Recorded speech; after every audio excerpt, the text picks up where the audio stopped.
అందరికీ నమస్కారం.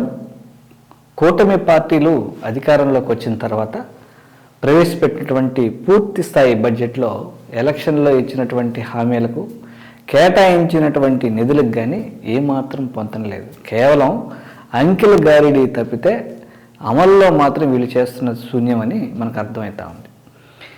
వీళ్ళు ఈ బడ్జెట్ సమావేశాల్లో జగన్మోహన్ రెడ్డి గారిని దూషించడం, చంద్రబాబు నాయుడు గారిని కీర్తించడం మాత్రమే ఈ బడ్జెట్లో మనకు స్పష్టంగా కనిపించింది.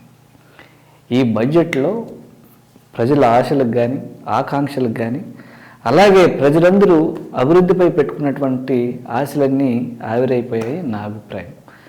మరోసారి రాష్ట్ర ప్రజలు చంద్రబాబు గారి హామీలతో మోసపోయారన్నది స్పష్టమైంది. ఈ నిధుల కేటాయింపు చూస్తూ ఉంటే బాబు షూరిటీ భవిష్యత్తుకు గ్యారంటీ లేదు అనిపిస్తుంది. లబ్ధిదారుల సంఖ్యలో పెద్ద పెద్ద కోతలు పడేలా చేయబోతున్నారని అర్థమవుతా ఉంది. అదే వైఎస్ జగన్మోహన్ రెడ్డి గారి యొక్క హయాంలో గత ప్రభుత్వంలో ఏ పథకాన్ని కూడా ఏ తారీఖుల్లో మనం అమలు చేయబోయేది స్పష్టంగా ప్రకటించేవారు. అలాగే బడ్జెట్లో కూడా అలాంటి చిత్తశుద్ధి నిజాయితీ కనిపించేది. కానీ ఈరోజు కూటమి ప్రభుత్వం పెట్టినటువంటి బడ్జెట్లో ఏమాత్రం చిత్తశుద్ధి లేదు. దీపం పథకం విషయంలో కూడా మహిళలకు మొండి చేయి చూపించారు. రాష్ట్రంలో 1.54 కోట్ల గ్యాస్ కనెక్షన్లు ఉంటే సంవత్సరానికి 4,115 కోట్లు ఖర్చు అవుతుంది. కానీ బడ్జెట్లో వీళ్ళు మాత్రం పెట్టింది 2,600 కోట్లు మాత్రమే కేటాయించారు. పెన్షన్ల విషయానికి వస్తే గత సంవత్సరం మార్చి నెలలో 66,34,000 మందికి లబ్ధిదారులు ఉండగా ఇందులో 32,000 కోట్లు కేటాయించాలి. కానీ బడ్జెట్లో కేటాయించిందంతా కేవలం 27,000 కోట్లు మాత్రమే. అంటే దీన్ని బట్టి ఏమవుతుంది? పెన్షన్లు పెద్ద ఎత్తున కోతలు విధించబోతున్నారని. గతంలో వైఎస్ జగన్మోహన్ రెడ్డి గారు అమలు చేసినటువంటి పథకాలైనటువంటి చేయూత కానీ, వసతి దీవెన కానీ, ఆసరా కానీ, నేతన్న నేస్తం కానీ, కాపు నేస్తం కానీ, ఈబీసీ నేస్తం కానీ, వాహన మిత్ర కానీ, జగనన్న తోడు కానీ, పిల్లలకు ఇంగ్లీష్ మీడియం చదువులు చెప్పించేందుకు కానీ, నాడు నేడుకు కానీ, 0 వడ్డీ పంట రుణాలకు కానీ, ఉచిత పంటల బీమా కానీ ఇలాంటి ఏ పథకాన్ని కూడా వాళ్ళు అమలు చేసే పరిస్థితి లేదు, చేయట్లేదు.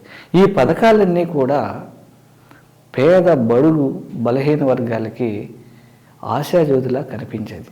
కానీ ఇది కేవలం వారి వారి అనుయాయులకి మాత్రమే పెద్ద ఎత్తున ప్రయోజనం చేకూర్చే విధంగా ఉంది. కానీ ఇది పేద ప్రజలకు కానీ అలాగే మధ్యతరగతి ప్రజలకు కానీ ఎంప్లాయీస్కి కానీ ఈ బడ్జెట్ వల్ల వచ్చినటువంటి పెద్ద ఉపయోగం లేదని అర్థమవుతాం.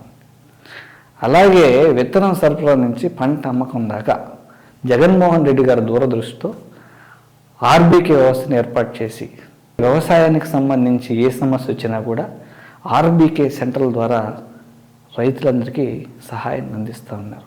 రైతు భరోసా పథకాన్ని ప్రవేశపెట్టి రైతుల మొహాల్లో చిరునవ్వులు చూసేవారు.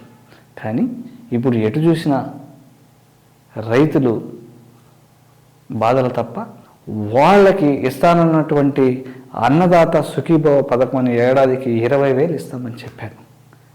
కానీ ఇందులో 10,706 కోట్లు కేటాయించాల్సి ఉండగా ఈ కూటమి ప్రభుత్వం రైతులనైతే నిలువెల్లా మోసం చేస్తూ కేవలం 6,300 కోట్లు మాత్రమే కేటాయించారు. అంటే ఎంత పెద్ద ఎత్తున రైతులకు సంబంధించినటువంటి విషయంలో కూడా కోత పెట్టే అవకాశం ఇక్కడ స్పష్టంగా కనిపిస్తుంది.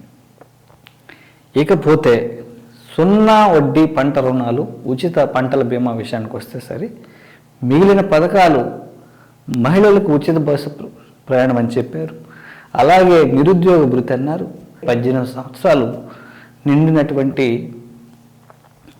మహిళలకు అందరికి కూడా ఆర్థికంగా భరోసా ఇస్తారన్నారు. కానీ వీటన్నిటికీ ఈ బడ్జెట్లో ఎలాంటి హామీ కానీ బడ్జెట్ కేటాయింపులు కానీ లేవు.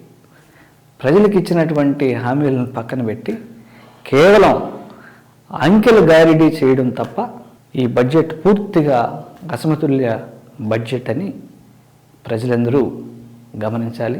అలాగే ప్రభుత్వ వైఫల్యాలను ప్రశ్నించాలి.